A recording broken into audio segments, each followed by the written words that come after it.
Supreme court نے ججز transfer case کے خلاف درخواستیں مسترد کر دیں۔ سپریم کورٹ کے آئینی بینچ نے ججز ٹرانسفر کیس میں محفوظ فیصلہ سناتے ہوئے ججز ٹرانسفر کے خلاف درخواستیں مسترد کر دیں۔ سپریم کورٹ نے 3-2 کی اکثریت سے کیس کا فیصلہ سنایا اور 3 ججز نے ججز کے ٹرانسفر کو آئینی قرار دیا۔ ججز ٹرانسفر کے خلاف درخواستوں پر فیصلہ آئینی بینچ کے جسٹس محمد علی مظہر نے سنایا۔ عدالتی فیصلوں میں کہا گیا کہ سرفراز ڈوگر قائم مقام چیف جسٹس اسلام آباد ہائی کورٹ کے طور پر کام جاری رکھیں گے۔ کینیڈا کی خفیہ ایجنسی نے تصدیق کی کہ بھارت غیر ملکی مداخلت کا مرتکب ہوا ہے۔ کینیڈین انٹیلی جنس نے اپنی رپورٹ میں کہا کہ بھارتی حکام بشمول کینیڈا میں بھارتی پراکسی ایجنسی کینیڈا کی کمیونٹیز اور سیاست دانوں پر اثر انداز ہونے کی کوشش کرتے ہیں۔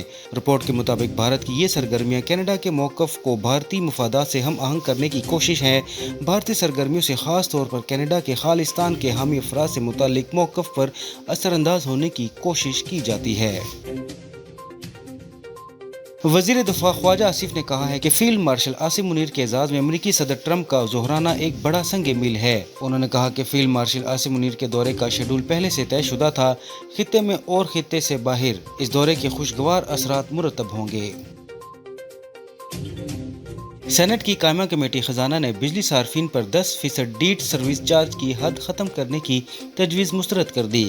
سینٹ کی قائمہ کمیٹی خزانہ کا اجلاس چیئرمین سلیم مانڈوی والا کی زیر صدارت ہوا، جس میں پاور ڈویژن حکام نے کمیٹی کو بریفنگ دی۔ پاور ڈویژن حکام نے بتایا کہ اس وقت بجلی کے بلوں پر ₹3.23 فی یونٹ ڈیٹ سروس چارج لگا ہوا ہے۔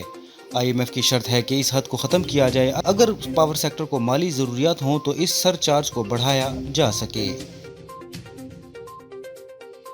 اور ملک کے مختلف حصوں میں کل سے بارش ہونے کا امکان ظاہر کیا گیا ہے۔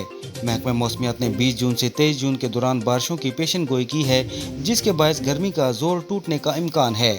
محکمہ موسمیات نے بتایا کہ 20 سے 23 جون کے دوران مون سون ہواؤں کے باعث بارشیں متوقع ہیں۔ اس دوران مشرقی بلوچستان، جنوبی پنجاب اور خیبر پختونخوا میں تیز ہواؤں کے ساتھ بارش کا امکان ہے۔